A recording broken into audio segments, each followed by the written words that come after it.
ఏదన్నా స్వామి కనిపిస్తే కాళ్ళకు దండం పెట్టాలనిపిస్తుంది. ఒక స్వామి అయితే ఆయన పిలవడమే మేము ఆటో స్వామి అని పిలుస్తాం. నిజంగా మంత్రాలు చదవలేడు ఆయన, చూసి రాదు, కానీ కాళ్ళకు దండం పెట్టాలనిపిస్తుంది. ఎందుకంటే అంత సేవ చేసుకుంటాడు, అయ్యప్ప అంటే అంత ఇష్టము. అండ్ అంచెలంచెలుగా ఎదిగాడు, ఇప్పుడు పెద్ద రియల్ ఎస్టేట్ వ్యాపారి. ఇప్పటికీ మేము ఆటో స్వామి అని పిలుస్తాం. అయితే పాయింట్ ఏంటంటే అయ్యప్ప స్వామి దీక్ష నువ్వు ఎలాగైనా పట్టుకో, ఓన్లీ అలవాట్లు మానుకోవడానికి రా బాబు.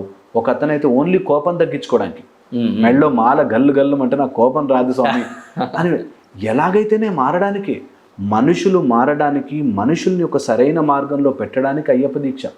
దీక్ష అంటేనే అర్థం అది, వ్రతము అంటేనే అర్థం అది. అంటే నేను కొన్నికి అలవాటు పడిపోయాను, ఈ వ్రతం చేసుకునేటప్పుడు నేను ఇలాంటి పని చెయ్యను, అది స్లోగా బాడీకి అలవాటు అవుతుంది అని. వెరీ వెల్ అండ్ గుడ్, చేయాలి అట్లాంటివి. నిజంగా అలవాట్లు ఉన్నవాళ్ళు అయ్యప్ప స్వామి మాల వేసుకున్న 40 కంట్రోల్ అయిపోతారు, చాలా జీవితంలో చేంజ్ అవుతుంది. అండ్ అక్కడికి వెళ్ళొచ్చాక, పంబా నది దగ్గరికి వెళ్ళొచ్చాక ఒక బ్యాడ్ అలవాటు వదిలేయాలి. ఒక బ్యాడ్ అలవాటు నాలో చెల్లిపోవాలి అన్నట్టు వదిలేయాలి.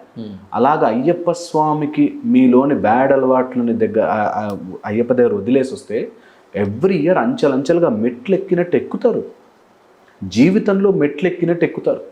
అందుకని అయ్యప్ప స్వామి దీక్ష ఏదో ఫ్యాషన్ కోసం కాకుండా